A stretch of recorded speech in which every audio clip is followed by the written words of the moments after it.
Hello everyone, আমি Anwesha and welcome to my another new mini blog.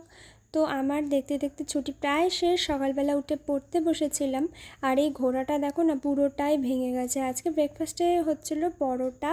পরোটা খেতে তো আমি খুব ভালোবাসি, তো সেরকম দুটো নিয়ে নিলাম, আর তার সাথে ছিল আলুর তরকারি। তো আজকে ব্রেকফাস্টটা বেশ এনজয় করলাম। স্নান টান সেরে স্কিন কেয়ার করে এখন খাচ্ছি আমি ফল, মুসাম্বি আর বেদানা।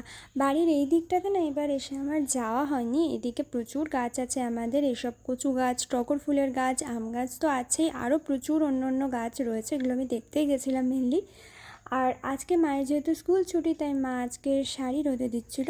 শাড়ি রোদে দেওয়া দেখতে আমার কেন জানি না ছোটো থেকে খুবই ভালো লাগে, মানে শাড়ি ব্লাউজ রোদে দিলেই আমি দেখতে থাকি।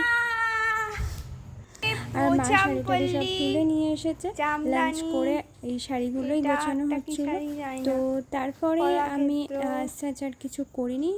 ইভিনিংয়ে খেলাম একটু চিজ অমলেট, আর আজকে ডিনারে ছিল সাবুর পোলাও আর কাঁচের payesh. So yeah, that's it for today. See you in my next video. By.